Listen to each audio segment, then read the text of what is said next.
సంజీవ్ రెడ్డి గారు, ఈ ఈ చిన్నప్పటి నుంచి ఈ కథలు, ఈ భాగవతులు అన్ని విషయాలకు సంబంధించి పక్కన పెట్టేస్తే నీ సొంతూరులో ఉన్నదానికోసము ప్రతి ఒక్కదాని కోసం, ఎందుకంటే ఇక్కడ భజన మండలి కావచ్చు, ఇంకెవరన్నా భక్తులు కావచ్చు, వాళ్ళందరికీ ఏకంగా పిలిస్తే కూడా నువ్వు ఏకగ్రీవంగా వెళ్ళి కూడా ప్రతి ఒక్కరిని న్యాయం చేస్తావు. కానీ ఆ గొంతులో మీకు ఎలా వచ్చిందండి సంజీవ్ రెడ్డి గారు? అది గొంతు మా తల్లిదండ్రుల ద్వారా వచ్చింది. ఆ భగవంతుడు కూడా మా కటాక్షంతో మాకు ఈ గొంతునిచ్చిండు సార్. ఇప్పుడు ఇందాక ఒకటి నారాయణ అనేది ఒకటి చెప్పారు కదా సార్, అదొక్కసారి మళ్ళీ ఒక్కసారి సార్ ప్లీజ్, మీ కాల్ పట్టుకుంటా సార్ ఒక్కసారి ప్లీజ్.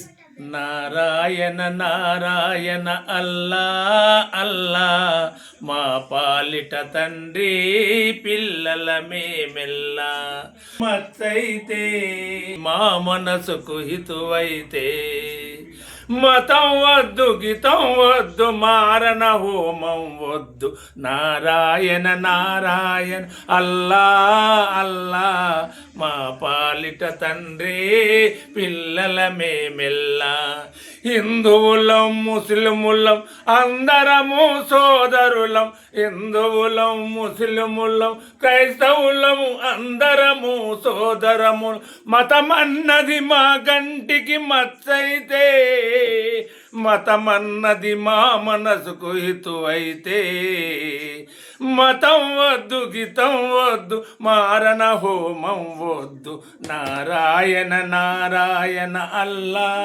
అల్లా, మా పాలిట తండ్రి పిల్లల మేమెల్లా.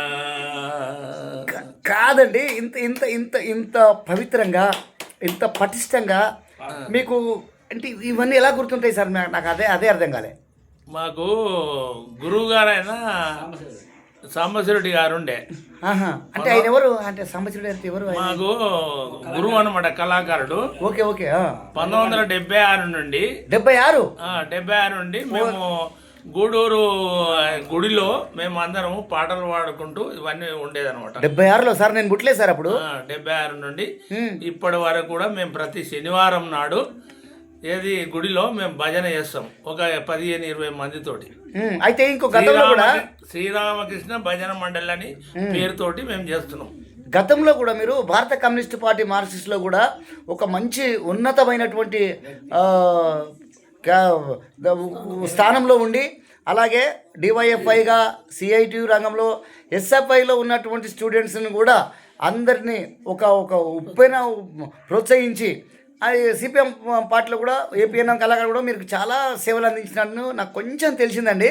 ఒక్కసారి మా యూట్యూబ్ ఛానల్కి ఒక్కసారి మీరు చెప్తే, ఈ భారత కమ్యూనిస్ట్ పార్టీ మార్క్సిస్టులకి ఎలా పోవడం జరిగింది, ఎందుకు పోవడం జరిగింది, మిమ్మల్ని ప్రేరేపించిన వాళ్ళు ఎవరు, అసలు ఏంటి? మీరు ఒక రెడ్డి అయి ఉండి, ఒక భూస్వామి అయి ఉండి ఈరోజు, ఎందుకంటే ఒక భూస్వామి భారత కమ్యూనిస్ట్ పార్టీలోకి పోరు సార్, కానీ అలాంటిది మీకెందుకు వెళ్ళాలనిపించింది? మీరు అమోఘమైన ఆ మధ్యన పాట పాడతారట, రైతునంటావు రాజునంటావు అంటారట, కానీ ఈ భారత కమ్యూనిస్ట్ పార్టీ మార్క్సిస్టులకు వెళ్ళడానికి కారణం ఏంటి? అసలు నీ ఊరు ప్రాబల్యం ఏంటి? నీతోటి పనిచేసినటువంటి వ్యక్తులు ఎవరు? ఆ సిద్ధాంతం మాకు చాలా నచ్చింది సార్. మీ పక్కనే సార్ ఒక్క సెకండ్ సార్. మీరు సరే ఏంటంటే ఏమంటున్నారు? భారత కమ్యూనిస్ట్ పార్టీ కష్టజీవుల గురించి పోరాటం చేస్తుంది. పూటకుండా లేకున్నా కానీ వ్యవహారంగా న్యాయం గురించి పోరాటం చేస్తుంది. కానీ ఈయన సంజీవ్ రెడ్డి అనే వ్యక్తి ఓ భూస్వామి సార్, ఒక రెడ్డి. అసలు నిజానికి చెప్పాలంటే భారత కమ్యూనిస్ట్ పార్టీ మార్క్సిస్ట్ పార్టీలోకి రెడ్లు రారు. ఈయన రావడానికి రీజన్ చక్కని ఆన్సర్ చెప్పారు సార్ మీరు. Thank you. మీ పేరు సార్? దంతూరి నాదం గారు కదా. ఆ రోజు నుంచి మాకు చాలా మంచిగా అనిపించింది ఏది పార్టీలో పోవడము.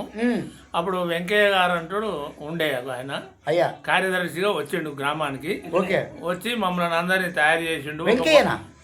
వెంకటయ్య గారు సిఐటి లీడరు, ఆయన మాకు 100 మందిని జమ చేసి ఒక గ్రామంలో ఉన్న సమస్యలు కూడా 1985 నుంచి కూడా మాకు గ్రామంలో ఇల్లు లేకుండే, కాలనీ కూడా దాదాపుగా 1985 నుంచి మీరు భారత కమ్యూనిస్ట్ పార్టీని పటిష్టంగా బలోపేతం చేసి అందరినీ మీరు ఒక గ్రామానికి కాలనీ కూడా చేసినాం మేము అందరం కలిసి.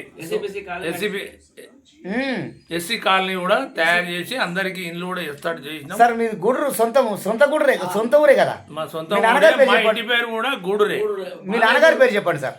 మా నాయనగారైన గూడూరు వెంకట నరసింహారెడ్డి, కానీ మా అమ్మ పేరు కమలమ్మ.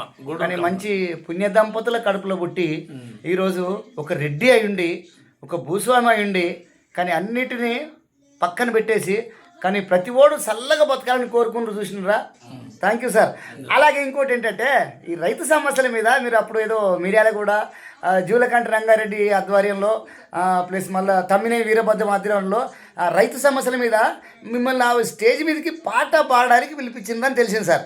అదేదో రైతుని అంటావు రాజు అంటే ఏదో సాంగ్ ఉంటుందట సార్, అదొక్కసారి సార్ మా యూట్యూబ్ కోసం ప్లీజ్.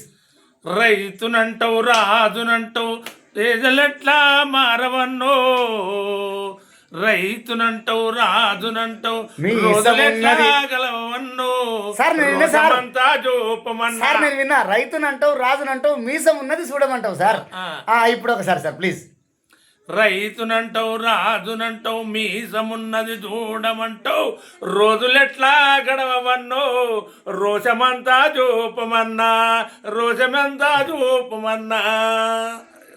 ఒకసారి సార్ ఇప్పుడు ఎందుకంటే భారత కమ్యూనిస్ట్ పార్టీ మార్క్సిస్ట్ కానీ లేకపోతే నీ ఊరికి కానీ అందరికీ మీరు ఏం చెప్పాలనుకుంటారు సార్? ఒక్కసారి అందరికీ మంచిగా ప్రశాంతంగా సంజీవరెడ్డి అనే వ్యక్తి ఇంకా ప్రశాంతంగా బతకాలి, ప్రశాంతంగా ఉండాలి, అందరి మధ్యలో ఎదగాలి అని మేము కోరుకుంటున్నాం సార్. మీరేమనుకుంటారు సార్ మీ జీవితం గురించి? మీరు కూడా బాగుండాలని కోరుకుంటారు కదా. నా గురించి కూడా నేను మంచిగా ఉన్నాను. మా ఆయన కానీ మా భార్య చనిపోయినా కానీ నేను ఒక్కనే ఉంటా, వంట చేసుకుంటా, అన్ని చేస్తుంటా, పొలాలు పోతుంటా, చూసుకుంటా. మళ్ళీ ప్రజల కొన్ని పనులు కూడా ఏమైనా ఉంటే కూడా వాళ్ళకు కూడా సహకరించి చెప్తుంటుంటా. Thank you sir. నమస్తే. ఒక్కసారి మళ్ళీ సార్ ఇంత చక్కటి వ్యక్తిని పరిచయం చేసినటువంటి నిజంగా మీకు కూడా ధన్యవాదాలు.